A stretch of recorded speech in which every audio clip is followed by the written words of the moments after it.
Hi, this is Samantha reporting for Thunder TV.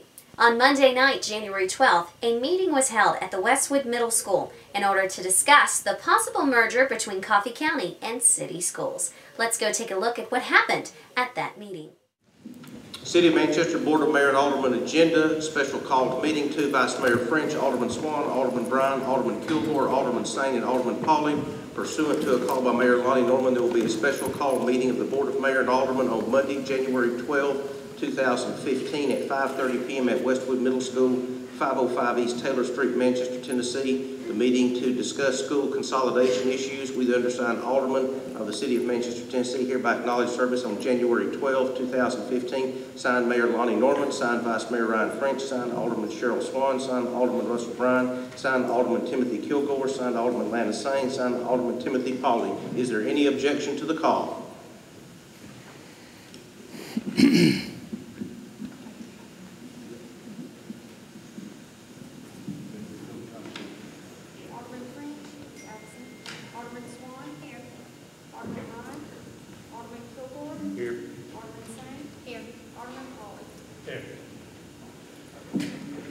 Okay, thank you. First of all, I'd like to say that I appreciate everybody coming out tonight.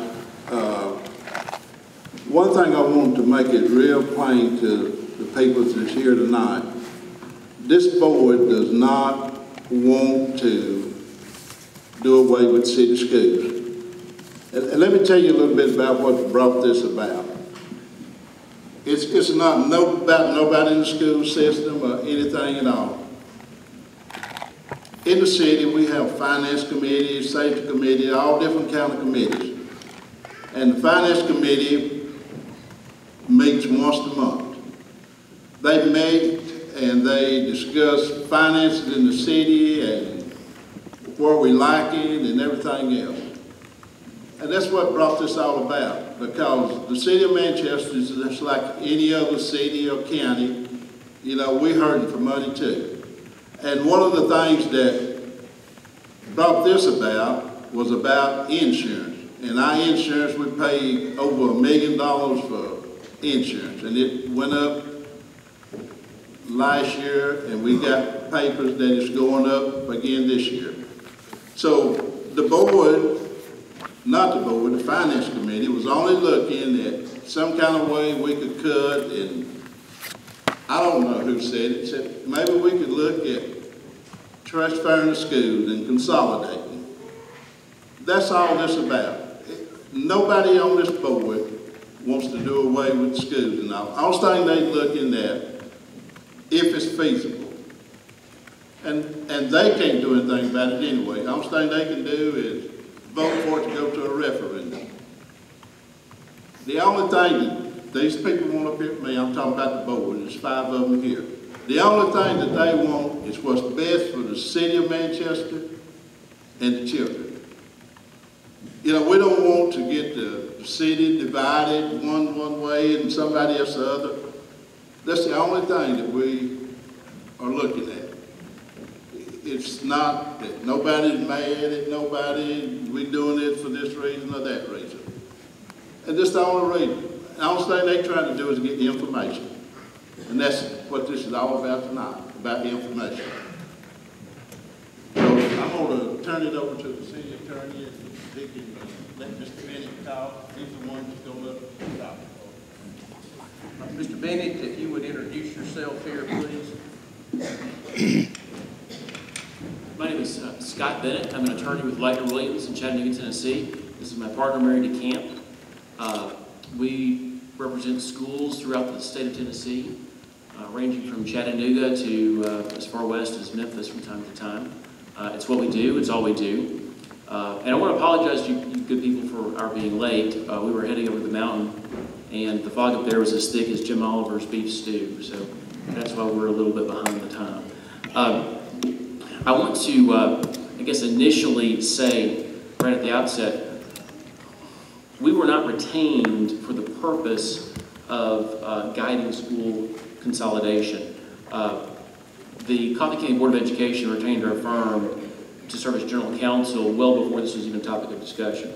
It just so happens that I have some experience from the Chattanooga City Hamilton County consolidation. So that's something I happened to bring to the table, but that wasn't why we were retained. Also, I think it's important to say at the outset that the Coffee County Board of Education does not have a position on this. The Coffee County Board of Education is not advocating for a transfer of the control of the schools, nor is it going to be an impediment. The Manchester City school system is part of the larger Coffee County school community. Your students, as I understand it, transition at the high school level into the Coffee County school system, and so your entire system is part of our community. So we care very much about what goes on here. We care very much about the efficient operation of the school system, and we care very much about the parental involvement and the employees who are part of the Manchester City system. So my role here tonight, I hope, is to help answer questions. It's to help these elected officials make informed decisions, and it's to provide y'all with assurance about what the law requires and what the board is going to try to do. So, in a sense, sir, you asked me what time it was, and I told you how to build a watch, and I apologize. Well, that's fine. I was going to ask you to make some preliminary comments afterwards, and so you've already done it. Do you have Dr. McFall, the county superintendent or director of schools, there with you? Yes, sir. Mr. Bennett, the board has provided me a list of topics and questions, and I've provided those to you. Since this is an informational meeting, they have asked me to ask you or inquire of you of those questions publicly and let you respond. The board may follow up with some follow-up questions that I either don't ask or if your answer provokes additional questions. So I'll just begin with that right now, if that's okay. Sure.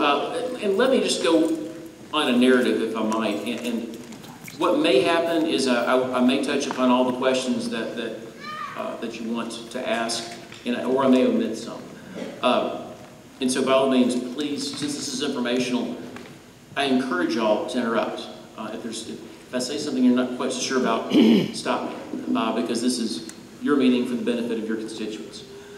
There are two ways that you can accomplish and I'll use the term broadly, consolidation under Tennessee law. Well, there's several, but really there are two that are done more than any other. The first is under a particular statute, and I'm going to name the statute because it's important for we lawyers. It's 49-2-1002. It's a statute that essentially provides for a board of mayor and aldermen, or town council, or whatever the governing body is, to vote to go out of the school business. And that becomes effective upon ratification by the constituents through a referendum.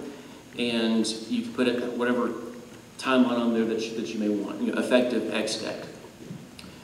The other way to do it is through a planned out consolidation, and that's 49-1201, and then there's some statutes after that sort of implement that language. That's a much more lengthy, much more drawn out process.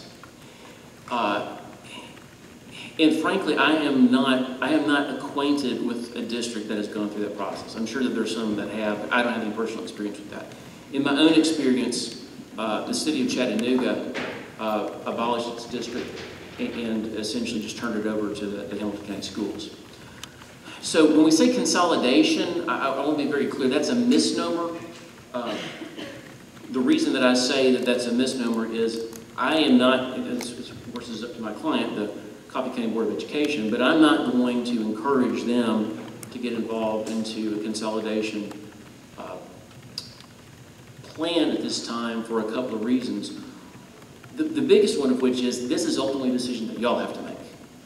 And if we have a consolidation committee and a consolidation discussion, one of the temptations that I think that would happen would be the committee that's planning this becomes vested in the process and starts advocating for it.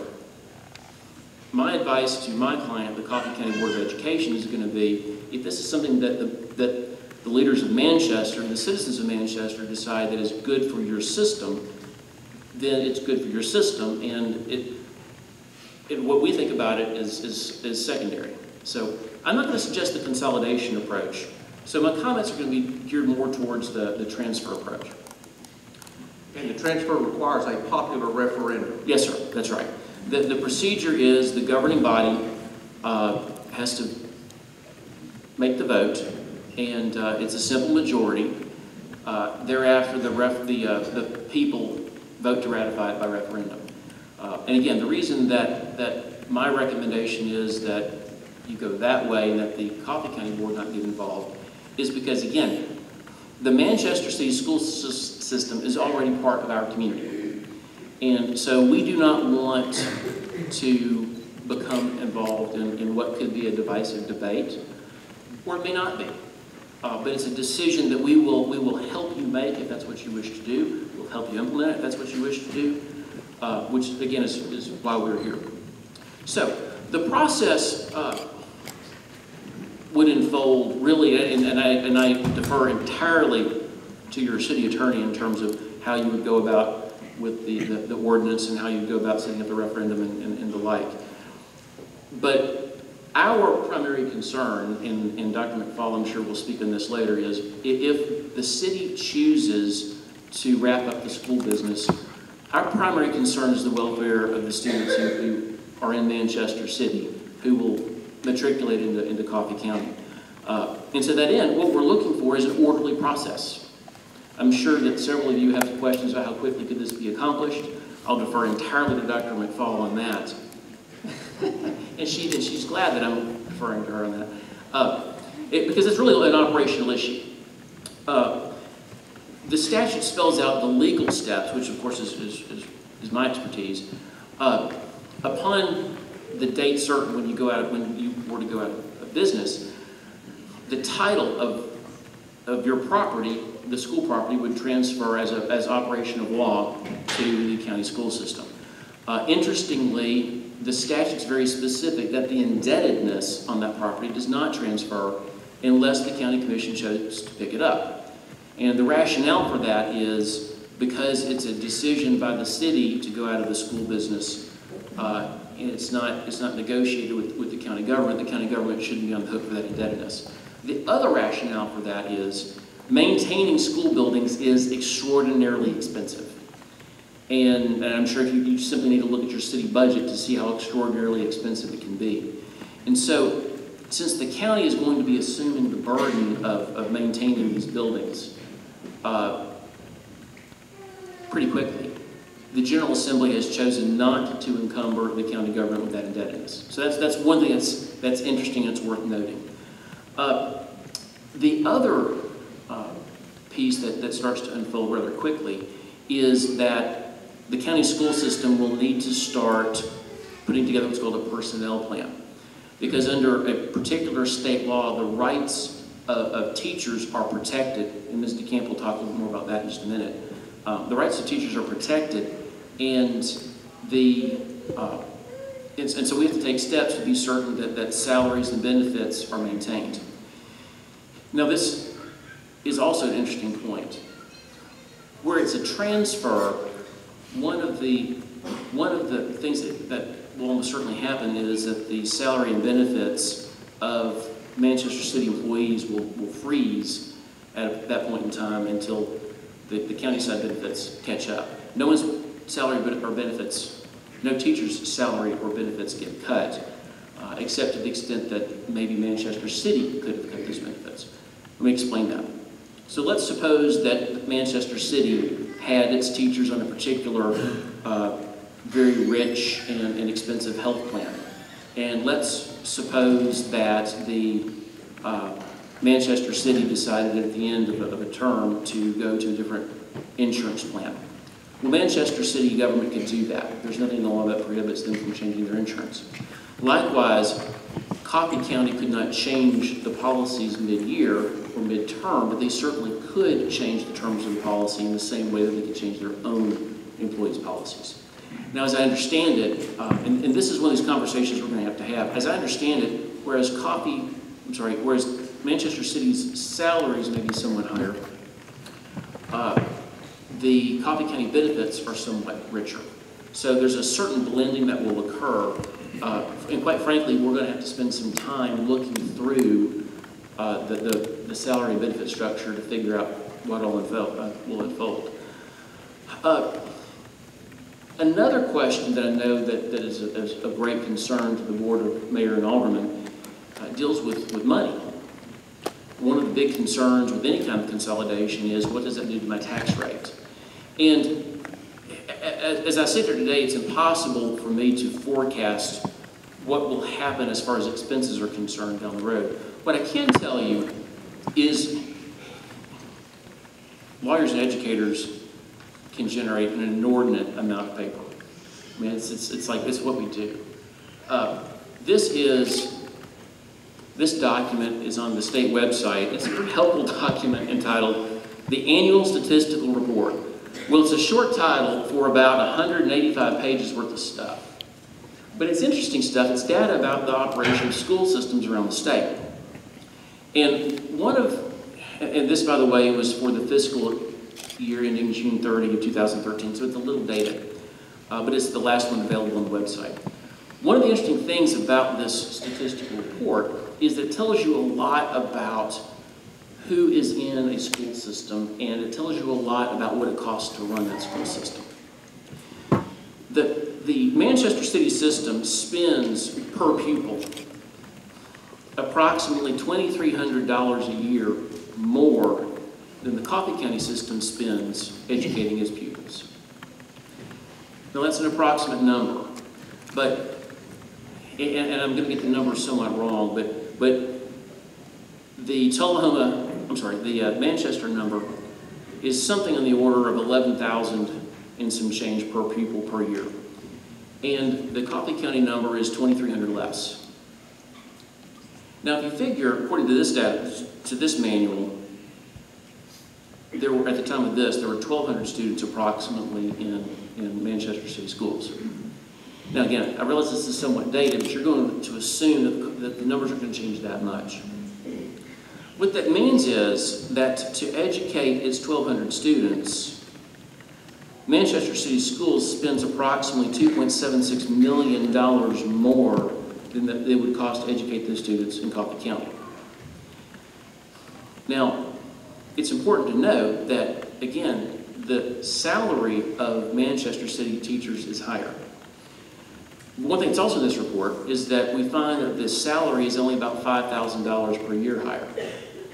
And Manchester City has only about 100 teachers. So if you do your math and you carry it through, what that means is that Manchester City is spending approximately $500,000, $500,000, more in salaries on those teachers than Coffee County is. So the initial cost to Coffee County to absorb those teachers and hold their benefits steady would be $500,000, approximately. Now, if those salaries are frozen, then as the Coffee County wages come up, that $500,000 a year number is going to get less and less as they begin to equalize over time. Now, that's $500,000. The question that you might have for me then would be, well, where is the other $2.26 million being spent? And there's no way I can answer that question. It is entirely possible that the special ed population in Manchester City is more expensive. It's entirely possible that there is some other rational explanation for that $2.26 million differential. So I cannot tell you unequivocally that if those students were in the Coffee County system, that they would for certain save $2.26 million. I can tell you that statistically, if you look at the average student and what it costs to educate the average student in Manchester City and what it costs to educate the average student in Coffee County, there is a $2,300 per student difference, and there are 1,200 students. And the salary differential only explains $500,000. So the question then becomes, is it a function of efficiencies? Would you save money, or is there some other explanation? Well,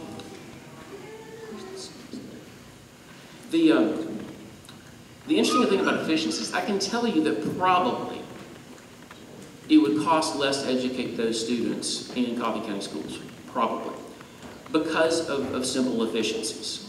One thing about special ed work is that most of the costs are absorbed on a system-wide basis. And so if you were defraying those costs over more schools, more students, it tends to be a little bit less expensive. And I just pick special ed because that happens to be, for a lot of systems, a major component of their expense.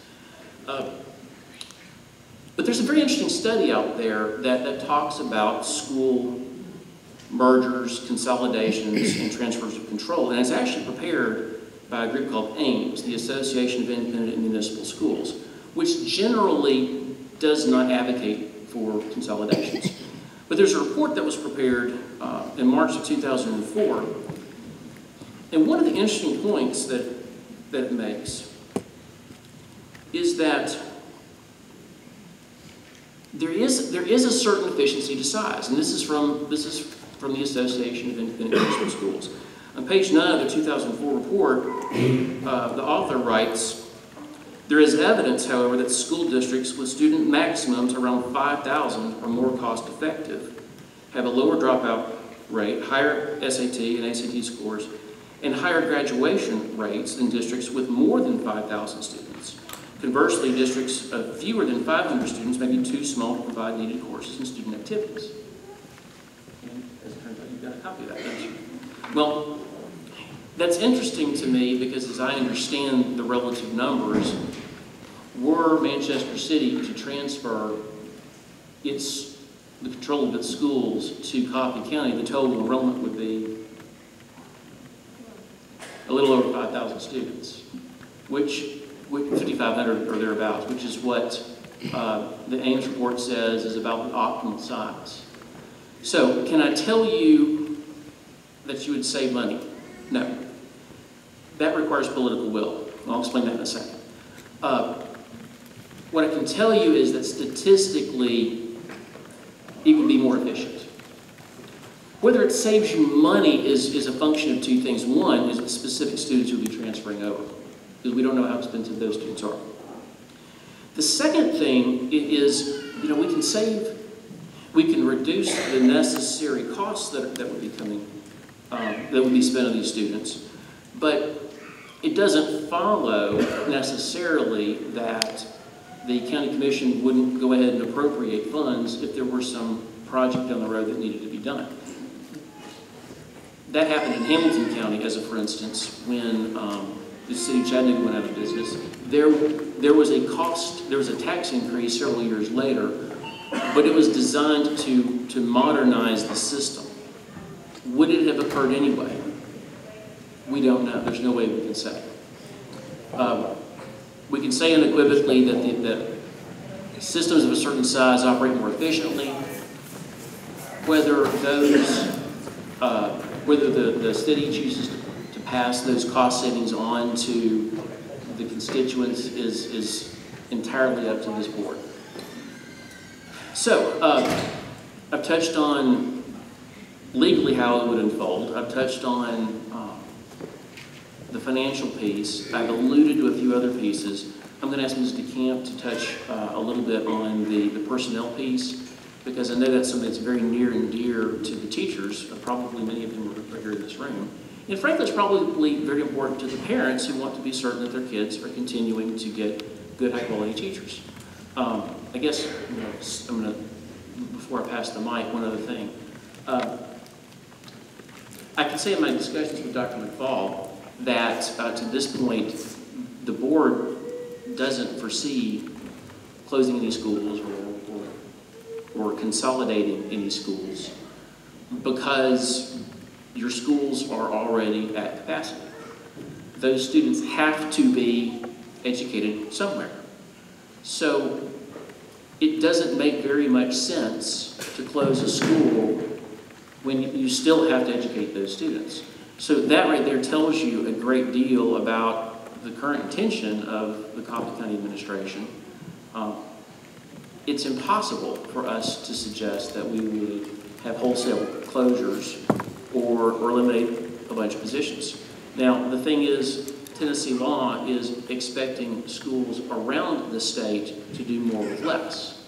So 5 years from now, might the economic circumstances be such that Coffee County might need to build one school over here and close 2 schools. That's possible.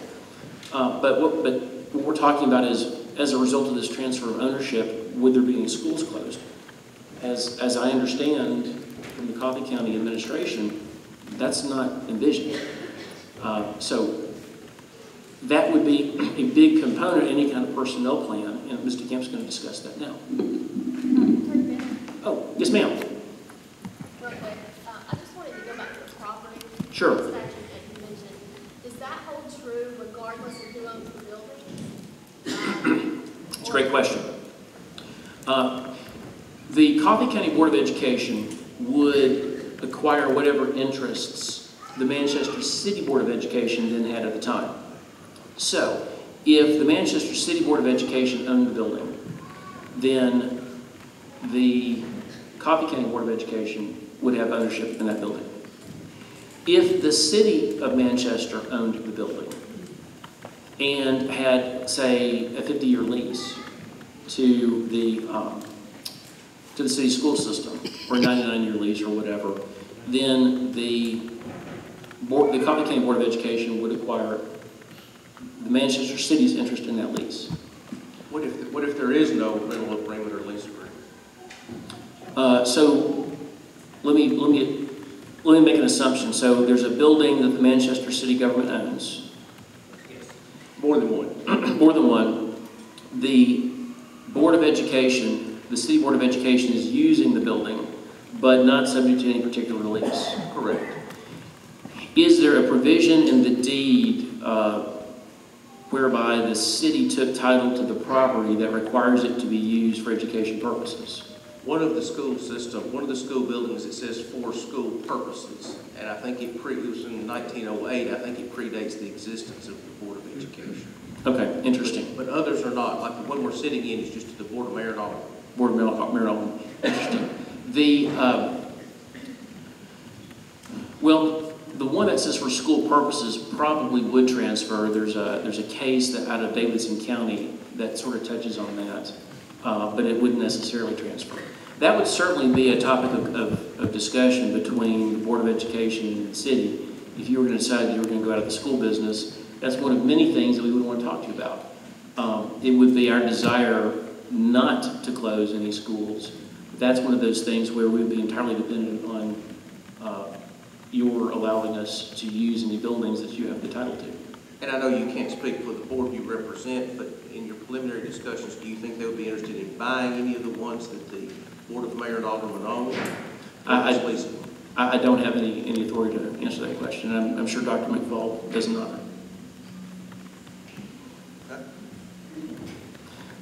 If there are no further questions about, we can always come back to this. We can always come back to anything we touched on, but the human resource piece is important enough that I want to touch on it right now, because I fully suspect that going forward, that will be between tax dollars and what happens to my son's teacher. Those will be the questions that you're going to get. So let me pass the mic to Mr. Camp.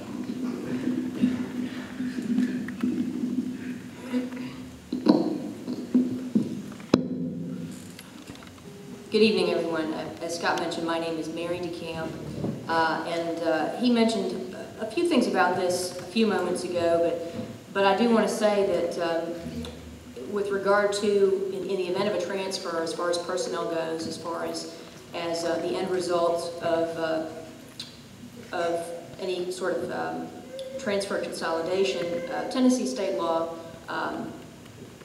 has provided a lot of authority to reference on those points.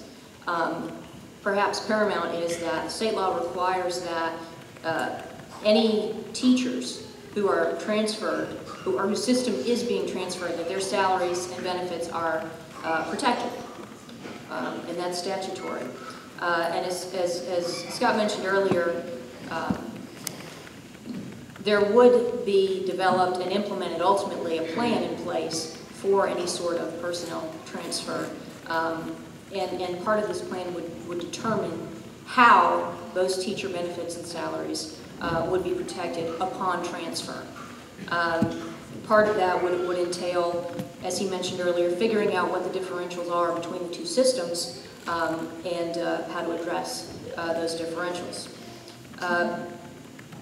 This plan would ultimately, after it was drafted and completed and finalized, be submitted to the Commission of Education for her approval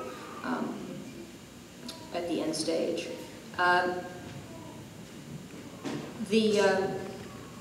As I think he mentioned earlier,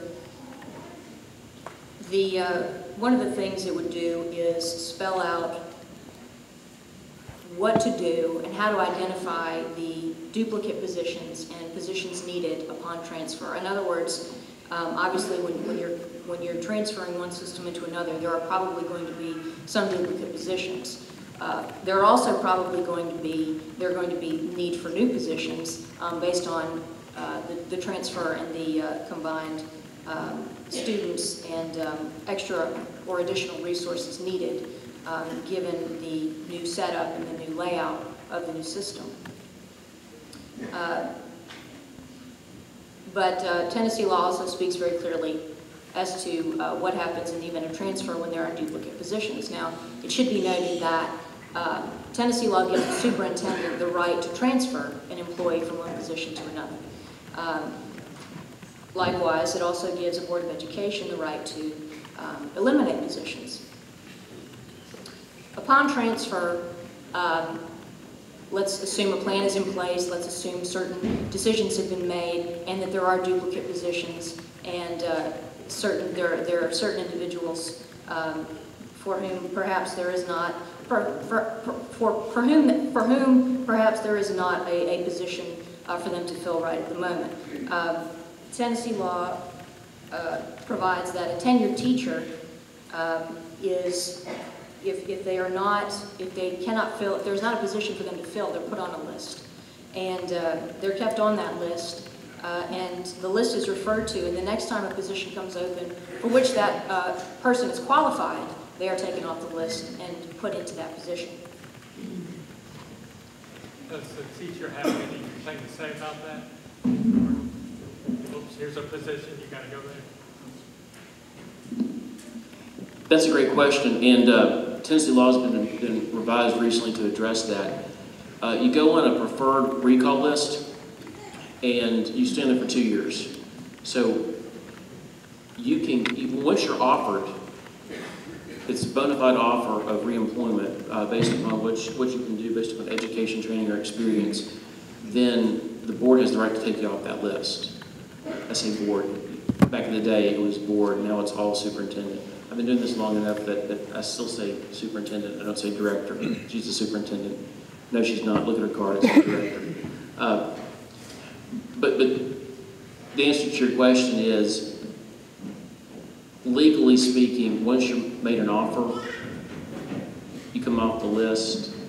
The real answer, practically speaking, is we understand that this is creating turmoil for teachers. And so one of the things that we want to do as quickly as we can is gauge the sense in which, how quickly you want to move on this and how committed you are to this, and then start working with the administration of Manchester City Schools so we can identify placement. We can identify what positions are going to get bumped, if any, and I stress if any, and figure out what to do about it. Because we realize we're dealing with real human beings here. This is an interesting statistical manual here, but these aren't numbers, these are real people.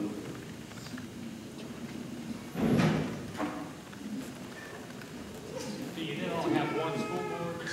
Kind of county school board, the city school board goes away, I guess? Well, actually, the city school board would go away, but we already have one county school board. And when you think about it, students from Manchester City already matriculate into the Coffee County school system. So there are members of the Coffee County School Board who are already representing their constituents. It's just a simple matter that instead of having constituents in grades 9 through 12, their constituents would be in K through 12.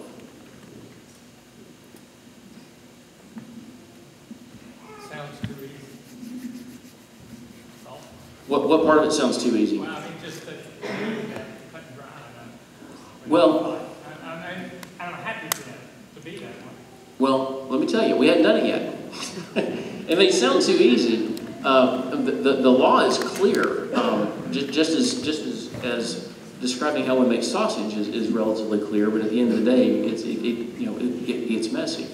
I can tell you that in Hamilton County, they were merging two systems, and I was a brand new lawyer at the time. A system of 25,000 kids and 25,000 kids. And you would have the backyard of one school here and the backyard of another school right there, that side of the building. And transportation alone was a goat rodeo.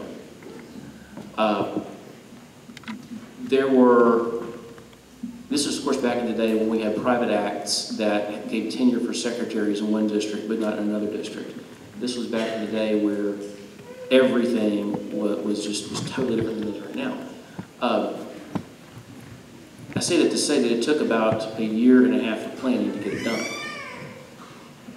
But we were talking about two systems, either one of which was literally 5 times the size of what we're dealing with here. Because your system is a feeder system into Coffee County, you are blessed. So that if you choose to do this, I think this can be accomplished with minimal headache. Now I say that, and I may be reminded 6 months from now, you said minimal headache. Think about it. The elementary schools are still going to be elementary schools. The middle school is still going to be a middle school, and the kids are still going to matriculate to high school. But I'll say all that I just said and qualify it by saying we don't know what we don't know.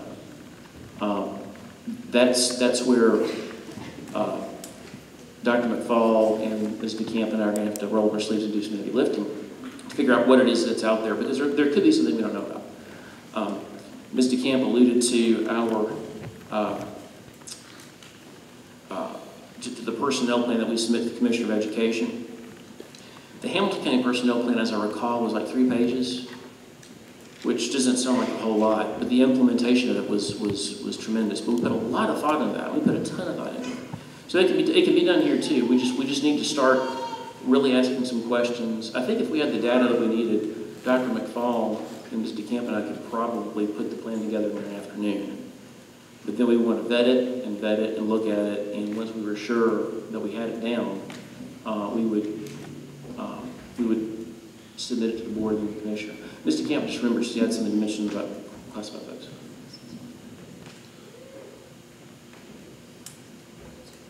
Does the personnel plan address any employees other than tenured employees?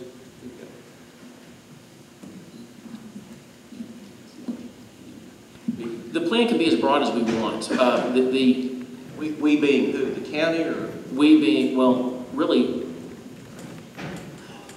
the plan can be as broad as the county wants to submit to the state. I am a believer in more is more. For example, the Hamilton County plan had a provision for non-tenured teachers and for classified employees. It would be our endeavor to save everyone's job. And again, we're talking about the school level. This is an important point. Think about it. Every day, kids arrive at school. They are shepherded to and from school, to and from class by aides and assistants. They go to lunch and have a nutritious lunch served by folks who work in the lunchroom. When they go home, there are custodians who clean up the building. Those are all functions that have to be performed. Those are functions that all have to be performed. Now, under Tennessee law, those people are employees at will, meaning that the superintendent can eliminate those positions for any reason or no reason. Now, Dr. McFall has to run a fair-sized business that if this board and the citizenry decides to go in this direction, will increase by almost 30%. And she can't do that with highly qualified people performing all these functions. So our plan will acknowledge that these are employees at will, and that Dr. McFall reserves the right to make whatever decisions are consistent with the efficient operation of the schools. However, We will also commit to reviewing school operations and assessing the needs of the school, assessing how present personnel fulfill the needs of the school. And one of the statements that Dr. McFall made to me, and I don't especially mind repeating it, is that we don't see making any changes whatsoever the first year simply because we don't know what we don't know.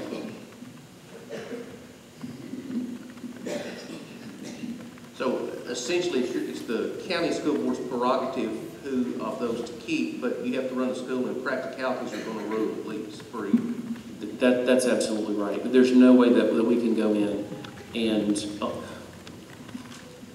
let me take it a step further. First of all, there's no way that we can go in and just say arbitrarily that this building has 3 custodians, you're going to make it 2. There's no way that we can make an informed decision on that. But likewise, we're not going to impair the judgment of the building level administration who have the job to run the school efficiently. That would be irresponsible. So what I want to say is, while we reserve the right to do whatever we have to do in Tennessee law, the practicality here is school's got to run. And there are people here who've been doing it quite well. And so why would we go and mess with the system without understanding the parameters of that system? The next question I have, it has to do with assignment of students. That becomes the county board's prerogative.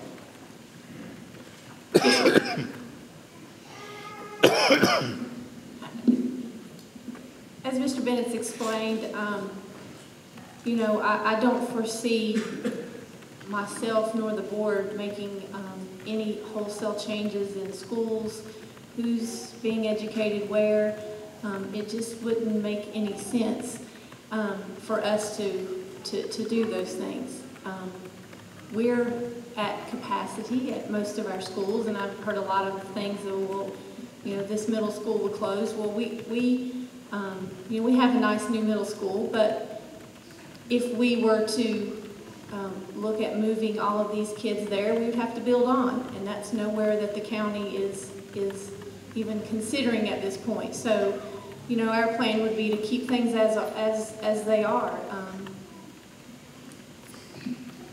while studying the efficiencies at the same time. Dr. McFall, excuse me, Carol.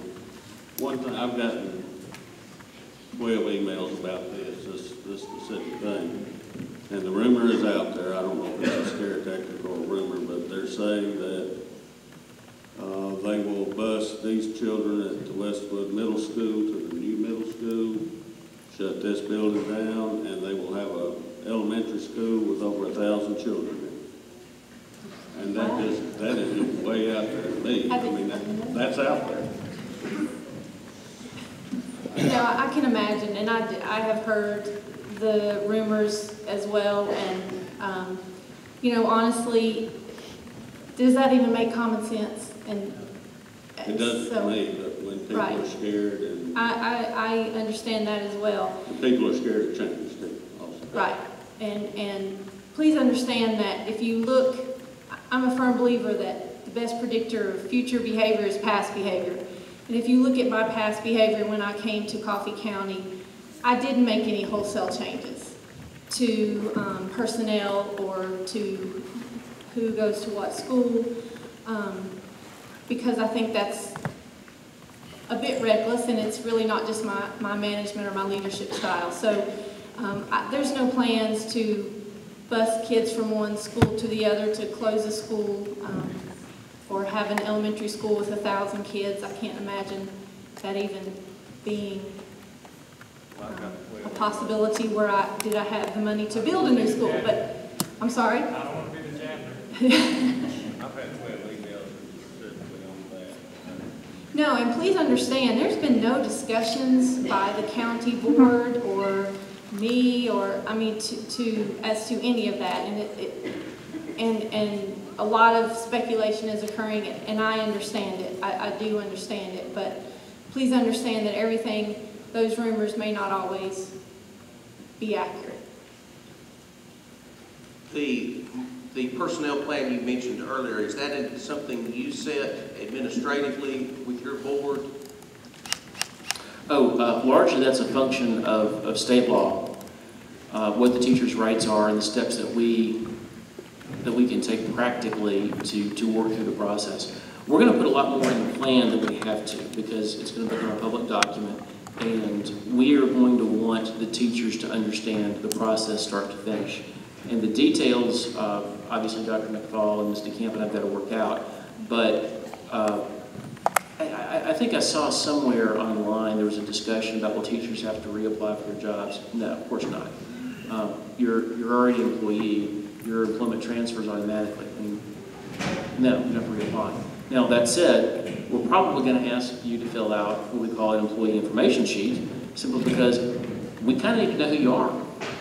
If you want your paycheck to arrive in the right account, we sort of, you have an interest in that, we have an interest in that, so yeah, we're gonna have an employee data form that you fill out so that we know what kinds of things Manchester City already knows about you. And there will be a timeline for that.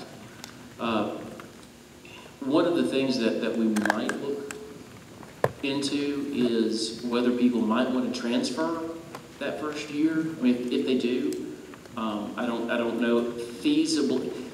It's hard for me to say because I don't know how often people within Manchester City schools transfer within the schools. In a lot of districts, you have people who move regularly. Y'all may be extremely stable. It may be just too, depending upon the timeline, it may be too much for the administration of Coffee County schools to absorb while we're trying to plan everything else. So it may be that for 1 year, no one transfers, everyone stays where he or she is. But we're going to spell out a lot of things in a lot more detail just so everybody has a high level of comfort about how the process moves. Now, that said, we're still going to leave something out. And it's not because we're trying to play hide the balls. By the way, as an aside, Gerald, I want to commend Gerald or whoever it was whose idea was to have this forum, because I think this is the first time I've been involved in a situation where they actually asked the administrator of what would be the receiving district and the board attorney for the district to come in and answer questions. It wasn't me, it was the board, actually. Well, I think I'd like to claim credit. Well, it was a great idea. But in any case, so the plan's going to be as detailed and transparent as we can make it. Again, I'm a believer in putting more out there. I want the commissioner to know what we're doing so that the commissioner can say, okay, I know what's going on in the Coffee County school system. And the commissioner has no way to veto that, or the transfer. The transfer is purely by referendum. Is that correct? I'll say yes and no. The commissioner can't stop the transfer, but if we fail to make adequate provision for the protection of teachers' rights, then the commissioner's remedy is withholding the state funds. If he doesn't like your personnel plan. If she doesn't like the personnel plan, that's right. So she's got that carrot, I guess, rather than stick. Well, that's a pretty big stick to me. I guess it depends on where you put it, but it sounds like a stick. At least enough influence, for lack of a better term. Yeah.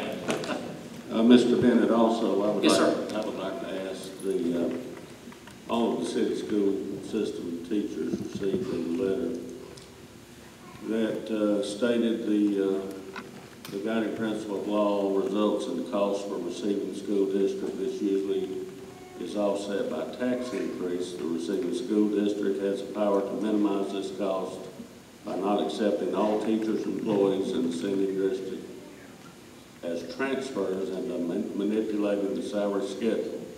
Therefore, this could displace many of our employees. What do you think of that? I would say that they hadn't read the law.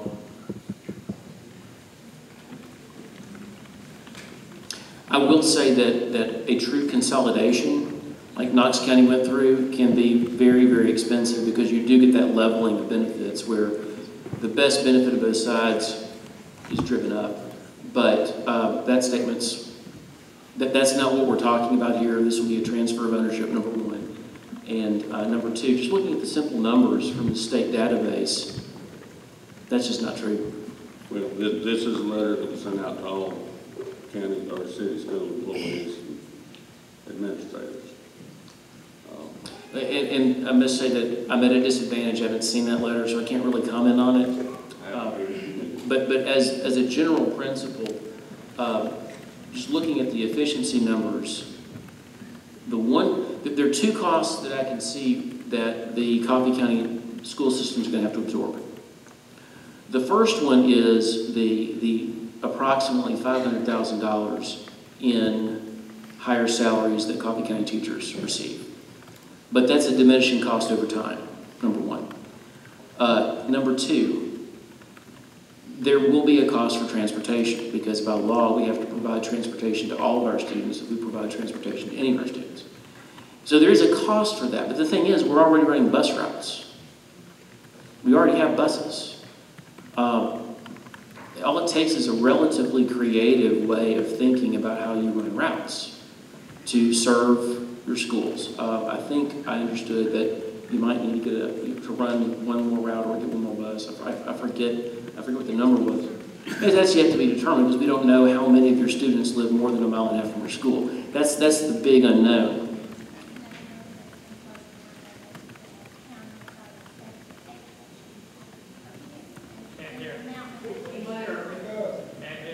Shouldn't have a mic.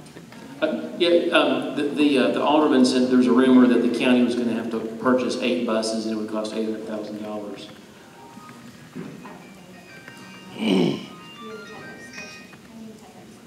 Well, the city school system has one bus, would that also transfer to the county?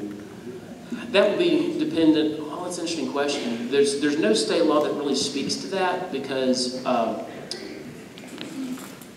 state law speaks to real property transferring.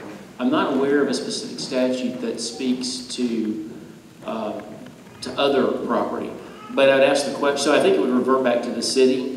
But the question is, what are you going to do with that bus? And if you're not going to use it, we'd like to have it. I would say we would give it to the city or to the county.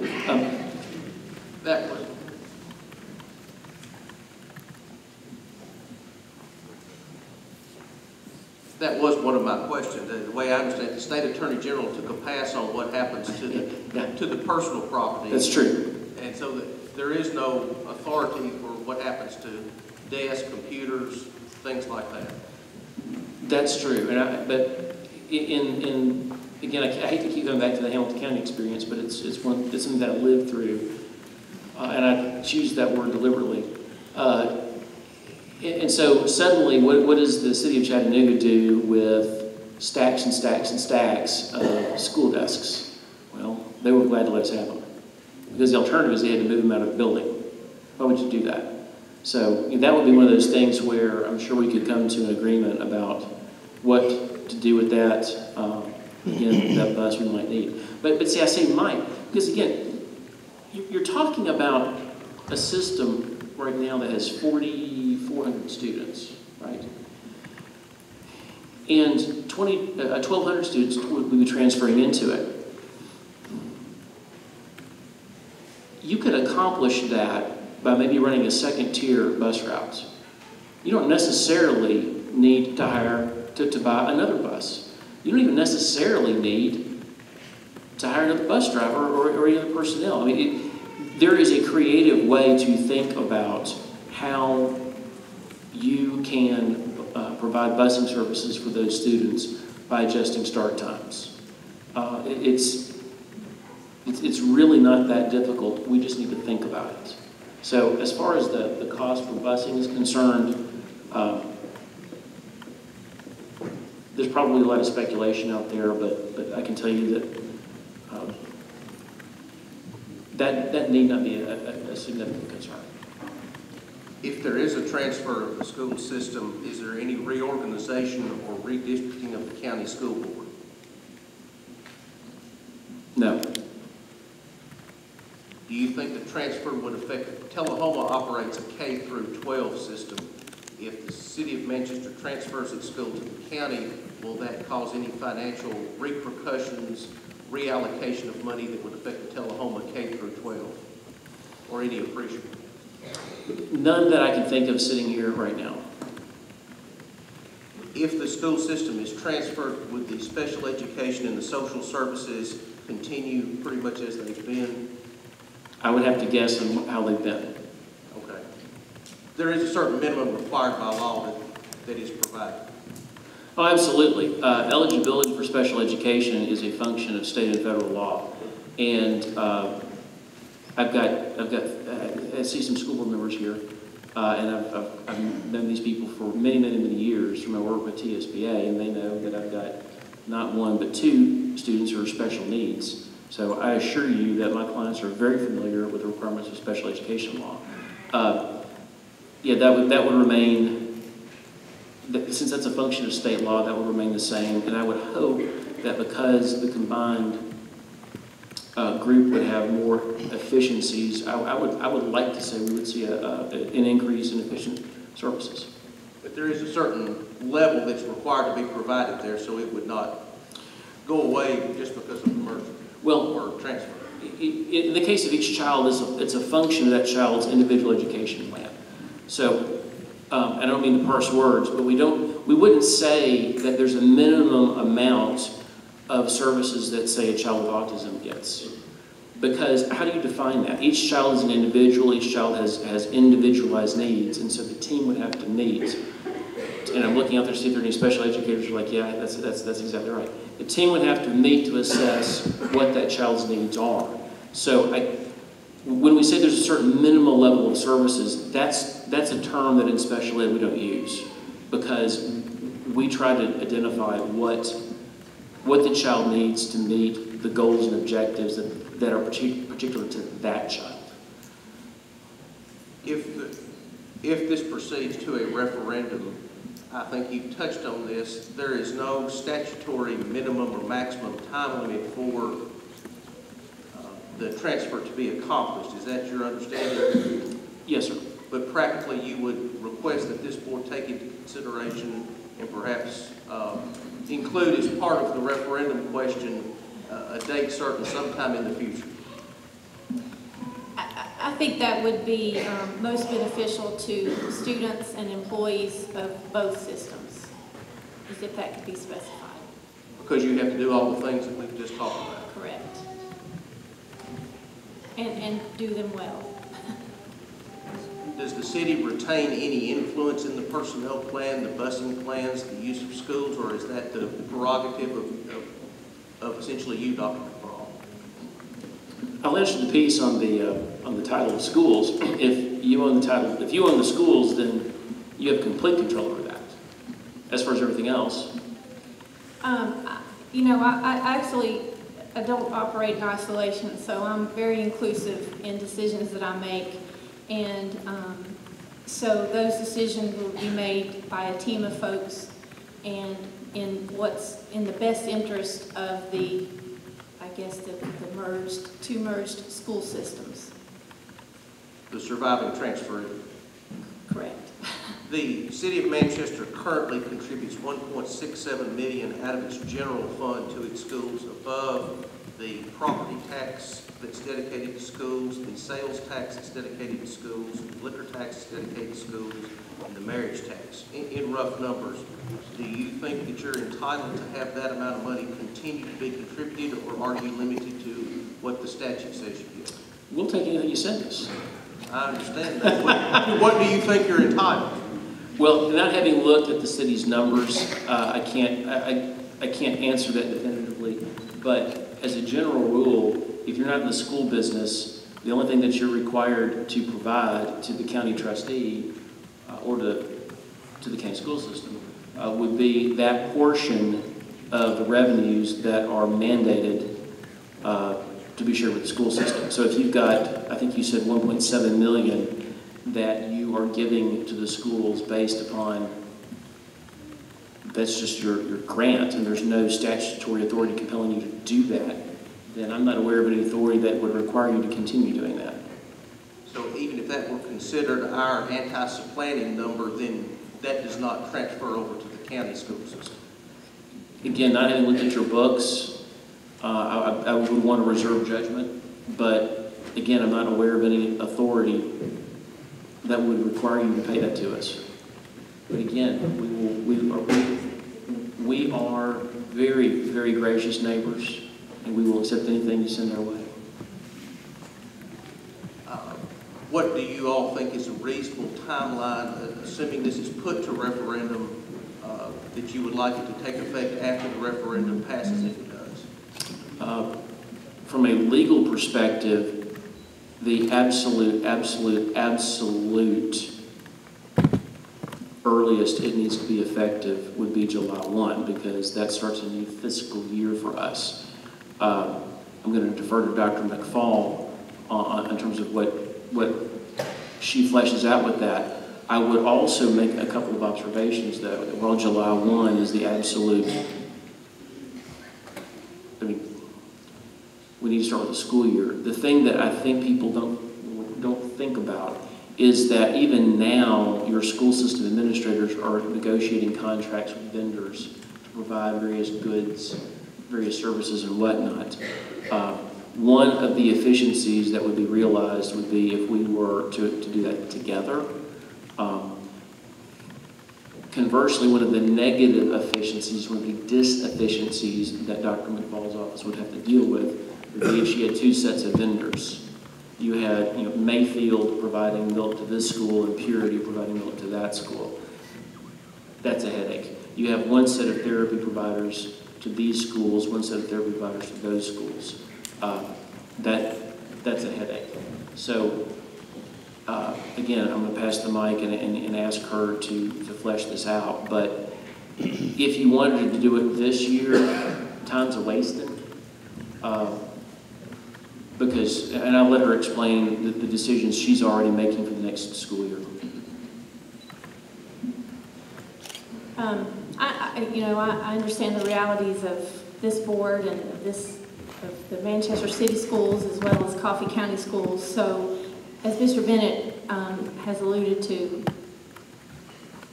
time is an important factor to consider.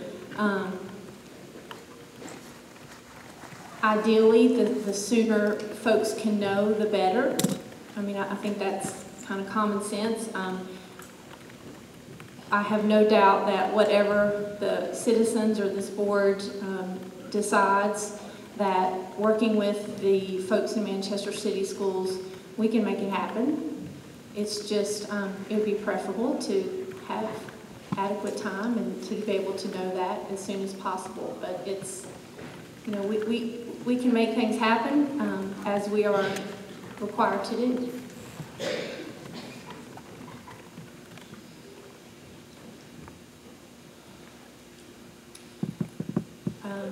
He asked me, is there a date by which that I would just assume to put it off to the next year? There are things in terms of teacher renewals and non-renewals and those dates that we definitely have to adhere to by state law, and we will. So those dates become a consideration in determining that. And also with, I guess, an increased sort of economy of scale and having a bigger group to look for those things that you can get a better deal on with a larger number, be it pictures or milk or whatever it may be, therapy services. So the sooner the better, and I think that's something you all are already aware of. Also, you may have alluded to this earlier, the classified employees or the ones not subject to tenure protection, and you mentioned them being included in your personnel plan, would their salaries remain the same, or would they become county employees subject to county salaries and county benefits, which you alluded to earlier? We're going to do what we can to protect those folks so they don't suffer any kind of interruption whatsoever, but state law does not protect their salaries. No, the thing is, I'm speaking in a vacuum. I don't know if we know that there's an average of $5,000 differential for your teachers. We have no way of knowing what the differential is for your classified folks. As part of the rights that transfer, tenure transfers, what about sick leave, vacation, things such as that? Do the section. Tenure transfers, sick leave transfers, really all benefits transfer. Now the thing about vacation, you're talking there largely about central office employees, and frankly, I'm not familiar with Manchester City's vacation policy.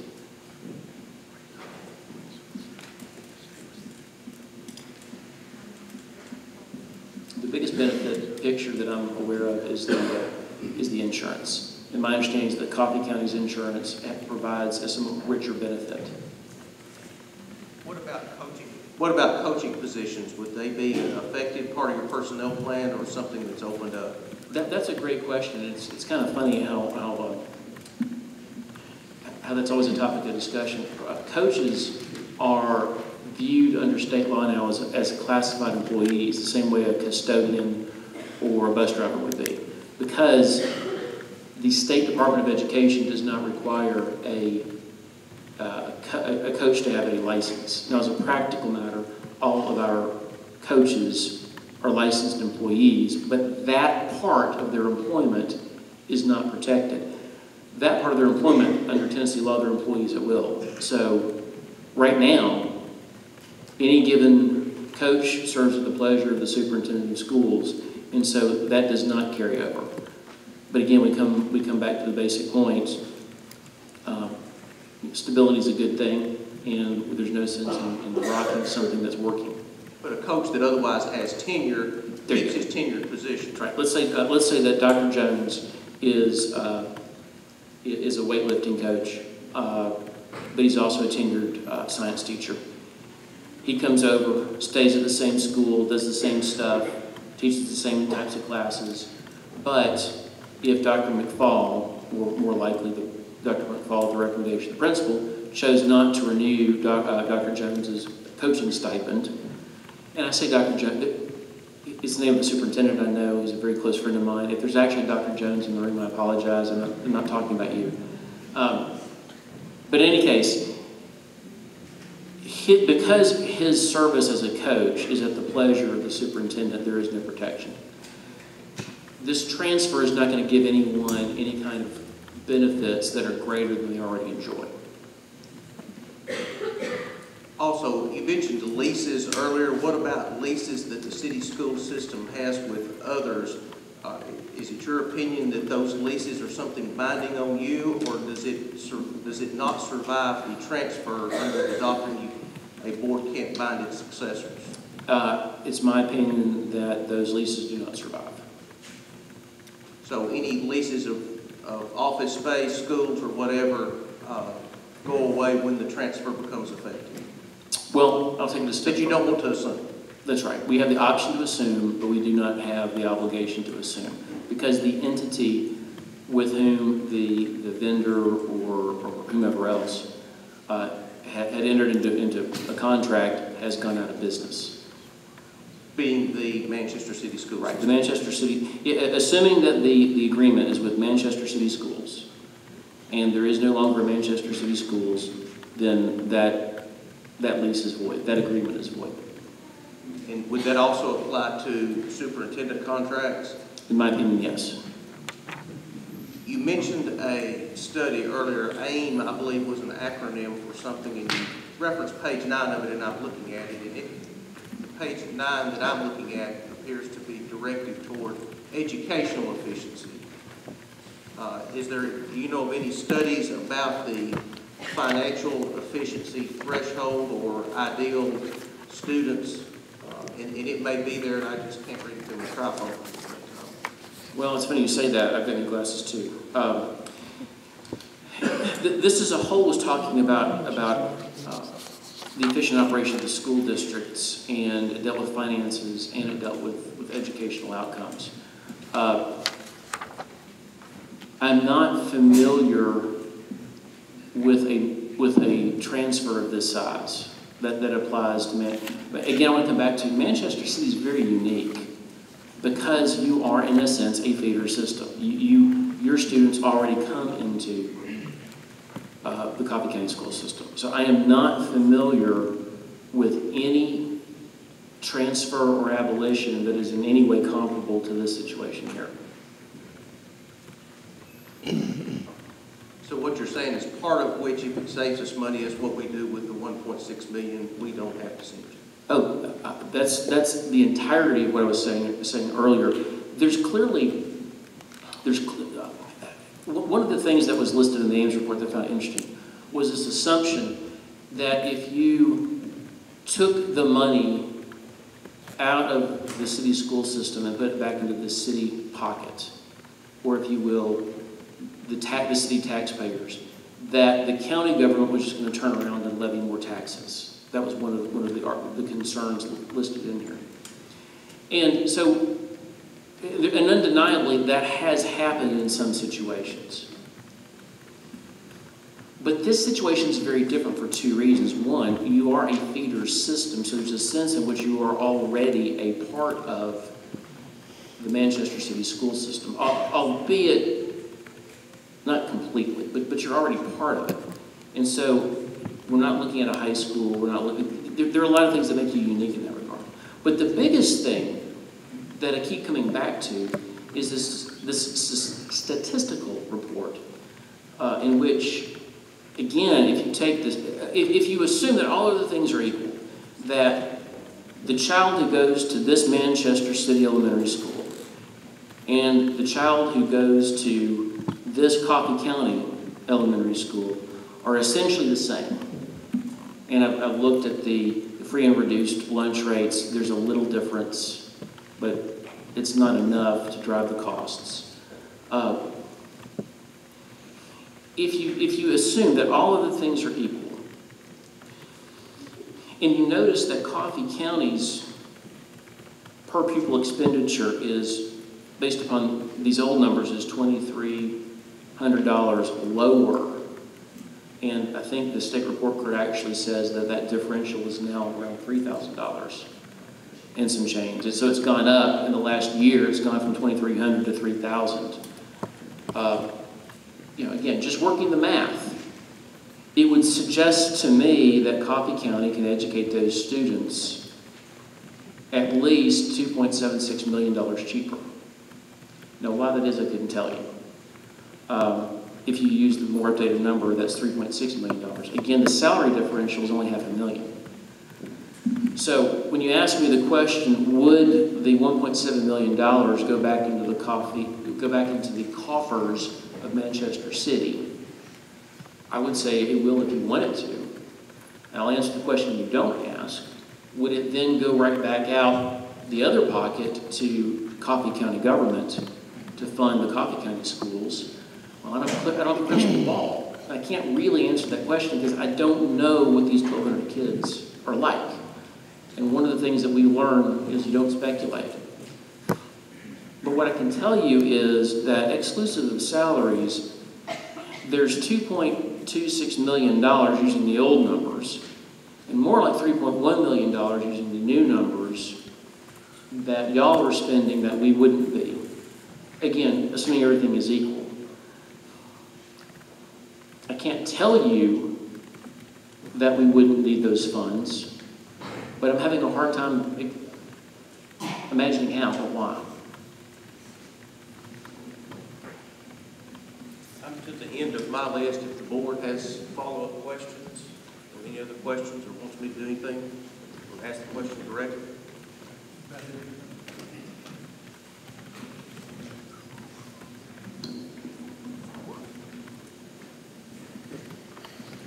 She asked about the salary integration, for lack of a better term. Essentially, I think you said the county salaries would, or the city salaries would be frozen until the county teacher salaries rose to those levels. Do you, by looking at those numbers, do you have an estimation as to when, in how many years it might take for that to happen? Dr. McFall tells me that we only recently got the salary schedule, so we would have to guess. A lot of it will depend, of course, on specifically who those people are and where they fall in the grid. Right now we'd have to guess. But the city teachers that go with the transfer, they don't go down. Correct. They just wouldn't get the percentage increase for cost of living until the county teachers caught up with it. Subject to the approval of the Commissioner of Education, that's correct. What we would do is we would freeze their salaries and hold it harmless until they were trued up. and there's no minimum or maximum time limit of which you are aware for that to occur?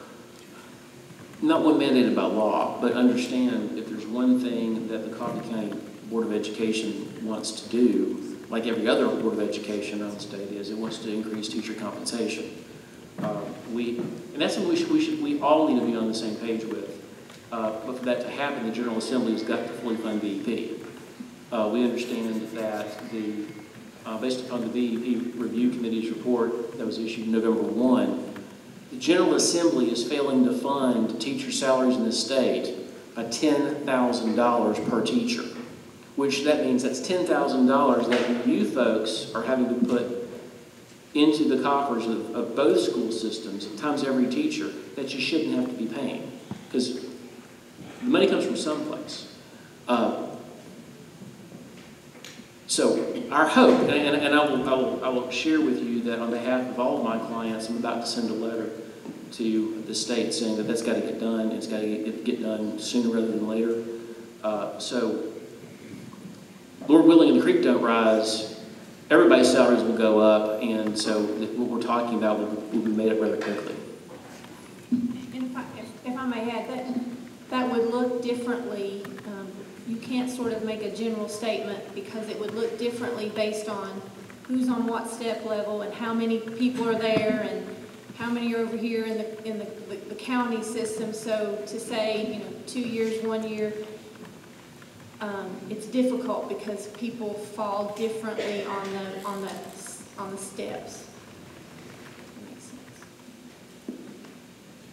I've got a question for Dr. McFall. I've had a lot of parents express some concerns over the fact that the city may provide some programs that possibly the county doesn't provide right now.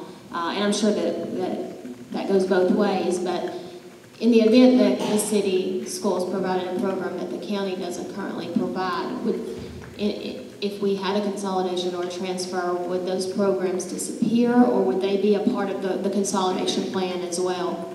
Gosh, that's a great question. I know that both school systems have wonderful strengths and weaknesses like anything else, and if you all, there's things being done in Manchester City schools that we can benefit and learn from and duplicate in the county schools, and we're absolutely going to do that rather than cut in one place. We would hope to expand to other schools. Again, what my goal and what the board, Coffee County Board's goal is that each student in Coffee County receive the best possible education that they possibly can, and that includes things that are extracurricular. And so to make changes to those things, and each school also has a little bit different tradition, and those should be celebrated. And so in no way would those programs be shut down or taken away or maybe expanded on into another school.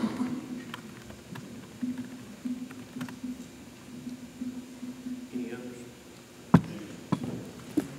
The mayor has asked me if someone on behalf of the Manchester Board of Education wishes to ask questions of Mr. Bennett. He's been kind enough to give us a synopsis and take our questions cold.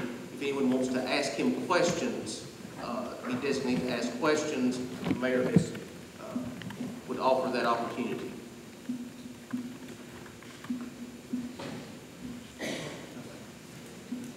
No questions?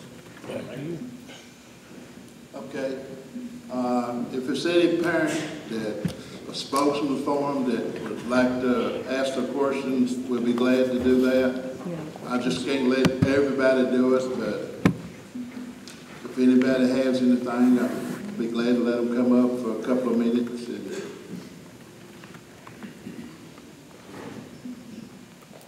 Either one of you. If not, I appreciate. Okay.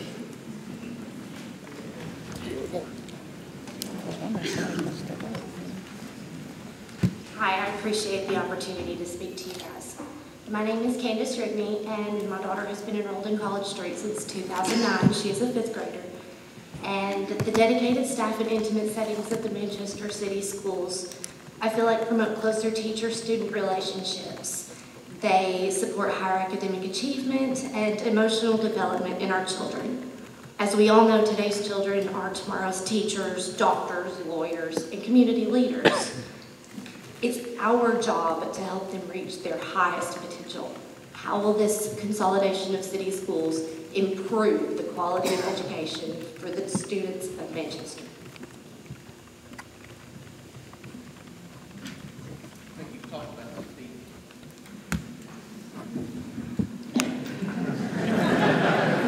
Just how the buck gets passed down. You know, I would agree with you that I do think the Manchester City students are receiving a great education. I will also tell you that the students in Coffee County are receiving equally as a strong education. So I don't see that changing. I actually see us working together, our two school systems working together to learn from each other and get better, to make Coffee County more competitive in the state of Tennessee. And, you know, many minds together are smarter than one or two. So I think that's a strength that we can all look to. One of the rumors that I've heard, which we were speaking, it made me think of, is that, you know, Coffee County, we go by the state maximums for classroom sizes and those things. And while those classroom sizes establish sort of a floor and a ceiling, which we can't go above or beyond, we definitely don't look at each classroom simply as numbers on a page. And so there are many situations where we do look and we say, you know, this class could do this, but and then we'll talk to the teacher and it's like, no, I've got some kids in there that are really struggling. And so it's a case-by-case basis that you have to look at each individual situation and each individual student and each individual teacher. But in general, we offer as rich of an education, I think, in the county as the city does, and I would only see that getting stronger. I do have one more question. Does the county offer an art program for elementary school students? We do. That is one of our related arts in our elementary school. Okay, thank you. Yes, ma'am. Ms. Rigby, I have a comparison of the Coffee County schools, Manchester City schools, and Tullahoma schools, TCAP levels.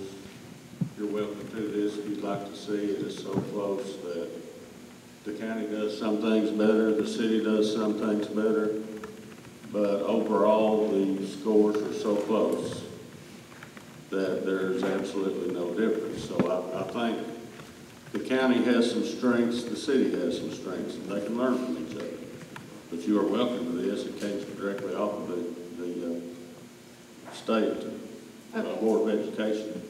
And when we're done, if you can leave me over here, I'll be glad to give you that. All right, thank you.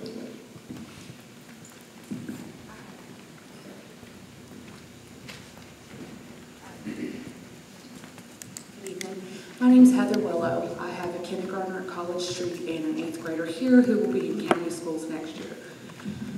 My question is more of, this meeting tonight has been great. You've given us some good information.